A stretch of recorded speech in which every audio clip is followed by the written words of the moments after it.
Violence is a really important and worrying problem we have been facing not just in Mexico but all around the world.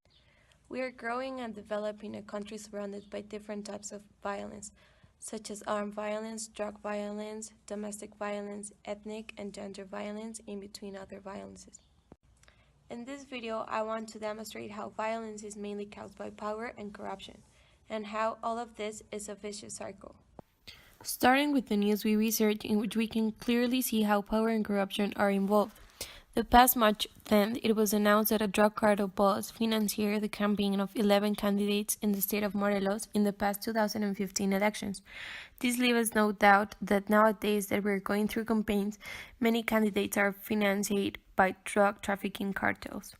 The most interesting part in here is that the drug cartel boss did this in exchange of free rein to carry out criminal activities and collect derecho de piso extortion fees from the majors, and making sure by installing cartel members in municipal government positions.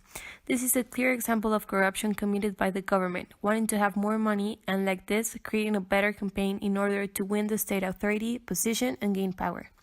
On the other hand, the cartel also made the treaty in order to gain more power, involving like this drug violence, state violence, armed violence, and corruption. Corruption and power were the new topics for me, since I used to believe that corruption wasn't really associated with drug or armed violence and all of the cartels that managed them. Power, because we take the time to think, it all goes in a vicious cycle, in which everyone wants to have more and more power, no matter if they involve the death of thousands of people. And corruption, because it's the main way violence flows. As mentioned before, this is not just a Mexican problem. In the activity 2 made in class, I could realize that if we look at other countries such as Colombia, USA, El Salvador, or the Balkans, we can see a huge amount of violence related with an effect in Mexico. In the case of Colombia, an immense drug trafficking violence is implemented thanks to the country owning half of the world's cocaine production and having its main demand from Europe countries and USA. In order to traffic drugs, no matter the country, corruption is needed, because in that way, drug comes in and out until arriving at its destination, involving like this many countries. And as I proved before, it is a vicious circle. When corruption is involved, violence in many ways is created, and people wanting power makes the circle larger and bigger. This course and all of its activities and discussions helped me realize that violence is a really worrying problem, and now that we're getting closer to elections and that we don't know in hands of whom are we going to be managed, we have to do something about it. By the presentations made in class of each violence and by showing the strategies to combat the problem, I could see that the future is really in our hands, and that we have to start with simple actions, with baby steps in order to reduce the problem.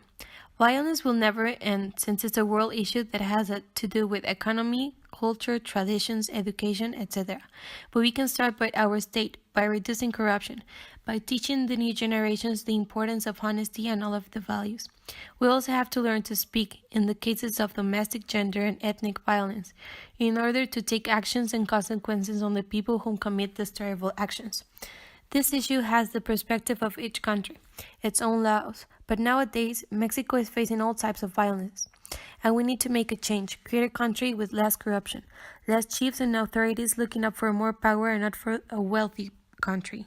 In conclusion, by all of the activities, the discussions, the research, and the solutions presented, I consider and prove that corruption is the main way violence flows, and that power is the main thing they want to achieve by committing a violent act. I believe, as mentioned before, that violence can be eradicated by committing personal and small actions. We need an urgent society looking forward for a better country, speaking and making that voice louder and louder in order to achieve a change.